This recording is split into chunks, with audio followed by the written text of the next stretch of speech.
Posisi sepeda motor ini adalah dititip oleh BGN kepada PT Asa, sehingga yang kita lakukan adalah penyegelan. Penyegelan untuk apa? Untuk mengamankan aset negara, untuk mengamankan uang negara, untuk mengamankan uang rakyat, agar jangan berpindah tangan. Ada juga wacana mengenai akan diberikan kepada guru-guru honorer. Seperti apa pandangan dari pihak Kejaksaan Agung?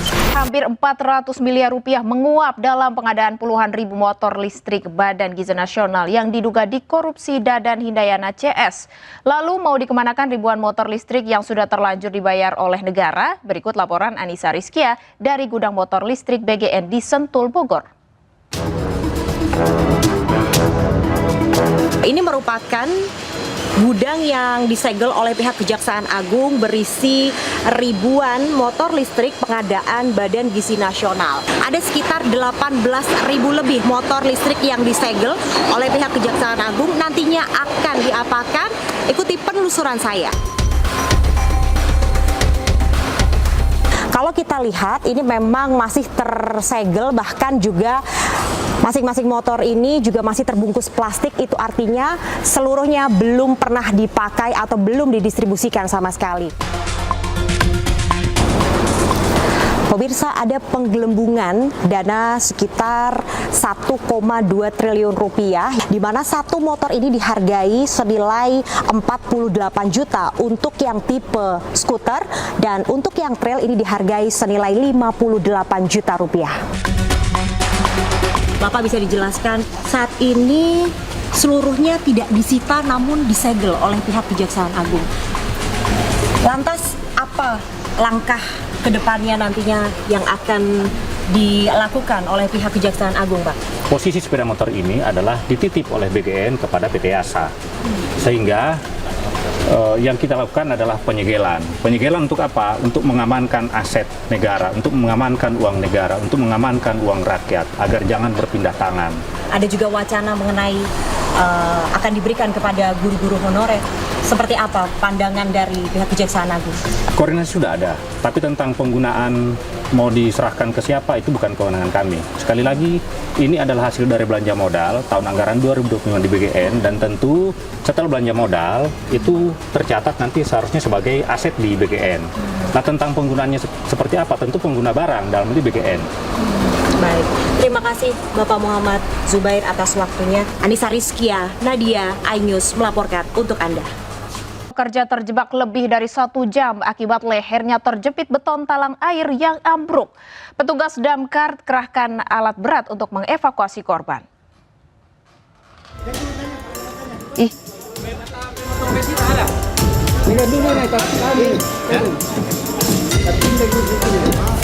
Petugas pemadam kebakaran berupaya menyelamatkan seorang pekerja bangunan yang lehernya terjepit material beton talang air yang ambruk di Kecamatan Boncongloe, Kabupaten Maros, Sulawesi Selatan.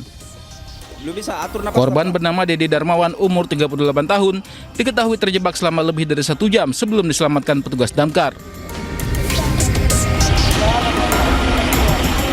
Evakuasi berlangsung dramatis karena leher korban terjepit di bawah material beton talang air sepanjang 4 meter dengan lebar sekitar 60-70 cm. Petugas harus bekerja ekstra hati-hati untuk mencegah material kembali runtuh. Petugas juga mengerahkan alat berat untuk mengevakuasi korban. Yang rubuh ke bawah sehingga yang bersangkutan pada saat berada di dalam itu tidak bisa keluar. Oleh karena itu ya ambruk, dia talang betonnya ambruk sehingga terjepit di dalam. Setelah setengah jam korban berhasil dievakuasi, namun korban mengalami luka di bagian kepala sehingga harus menjalani perawatan medis.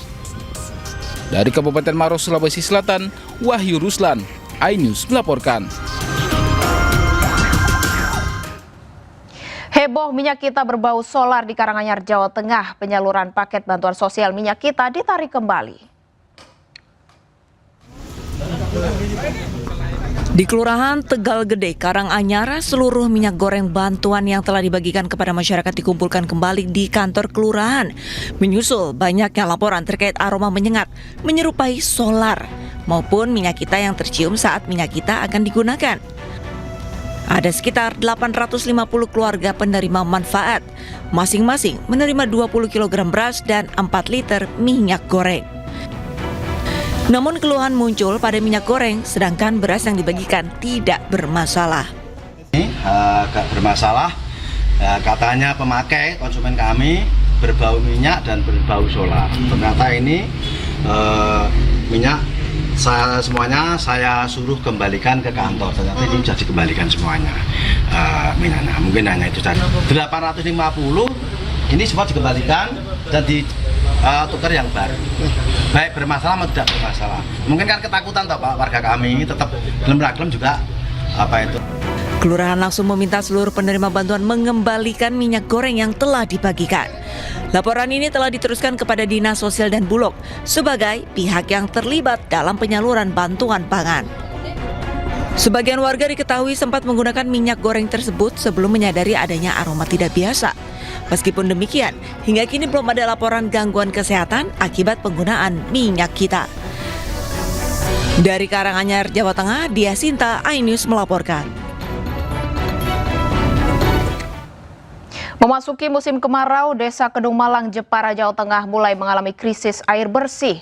Pasokan dari perusahaan air minum daerah atau PDAM hanya mengalir 2 kali dalam sepekan. Kondisi ini memaksa warga harus membeli air isi ulang untuk memenuhi kebutuhan memasak.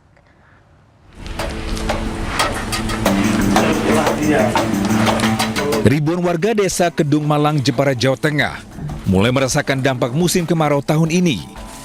Setidaknya ada 2.500 warga mengalami kesulitan mendapat air bersih karena sumber air yang mulai mengering. Pasokan PDAM yang selama ini menjadi langganan sudah tak lancar mengalir. Warga hanya mendapat aliran air PDAM secara bergilir. Mereka hanya mendapatkan 1 hingga 2 kali dalam sepekan.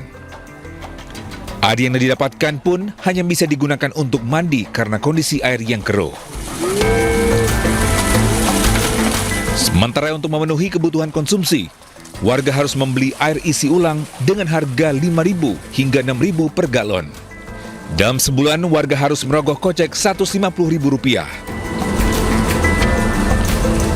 Kalau ngalir itu seminggu sekali, dan diwingi seminggu 2 kali.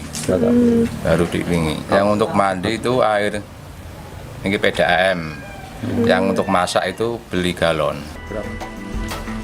Menyikapi kondisi ini, Badan Penanggulangan Bencana Daerah atau BPBD Jepara turun tangan melakukan dropping air bersih. Dalam sepekan, BPBD Jepara melakukan dropping air bersih sebanyak 2 kali dengan setiap pengiriman 2 tangki atau 8.000 liter. Sampai hari ini memang kita masih menjadwalkan 2 kali dalam seminggu untuk di Kedung Malang.